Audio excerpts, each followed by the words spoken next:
Oi, gente, tudo bem? O canal tá de cara nova, com a intro nova e o avatar novo. E o vídeo de hoje eu resolvi fazer aquela trend do Pinterest escolher o meu desenho. Para começar agora, a gente vai fazer as nossas pesquisas, né? E a primeira pesquisa que eu vou fazer é de pose e eu vou usar a primeira imagem que aparecer. A primeira imagem foi essa aqui e eu vou salvar e baixar ela. A segunda coisa que vamos pesquisar é a expressão, e a primeira foi essa. A terceira coisa agora que a gente vai pesquisar é o cabelo. E o primeiro cabelo foi esse aqui.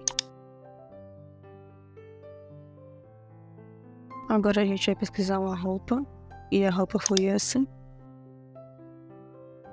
E agora a gente pesquisa por acessórios, e os primeiros acessórios que apareceram foi esse.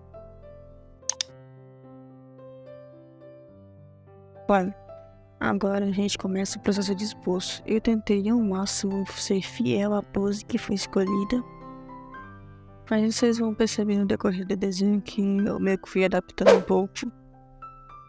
Eu acabei não fazendo um esboço muito bom e eu tive dificuldades no processo de line art.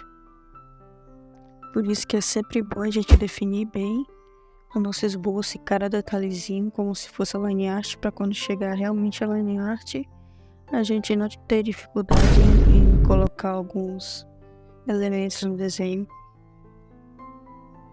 E vocês estão vendo aí que a line art foi bem difícil, né? Já que eu fui adicionando várias coisas depois que não estavam na line art para poder adaptar o desenho, corrigindo um pouquinho do pescoço,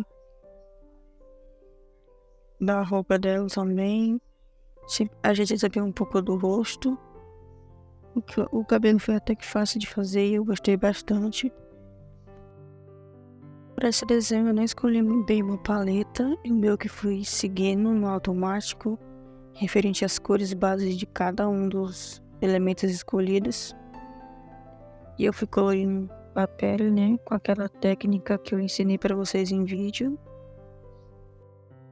Se vocês estão gostando do vídeo, não esquece de deixar o like e comentário.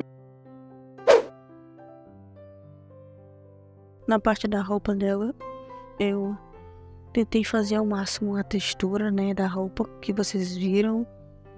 Não ficou legal, mas foi o que eu consegui fazer.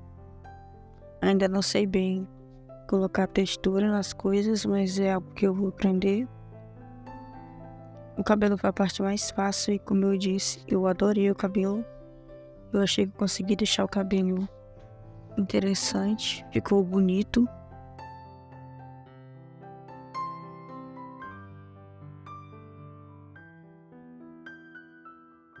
Coloquei um fundo simples, né, em degradê. Fui também adicionando umas luzes. Se inscrevam no canal, ok? Também não esqueçam de curtir e comentar. Aí depois eu corrigi os olhos, porque eu meio que mudei de novo meu estilo de como eu desenho olhos. E meio que mudei também a forma como eu faço a pintura dos olhos também. Aí vocês viram essa pequena modificação que eu resolvi fazer de última hora. Porque o desenho já tinha terminado, só que de última hora eu fui lá e refiz e baixei de novo o processo da timelapse no Invis Paint. E o resultado foi esse. Eu achei que ficou muito interessante, apesar de eu não ter conseguido me expressar 100% no desenho com todos os elementos. Mas enfim, eu espero que vocês tenham gostado do vídeo.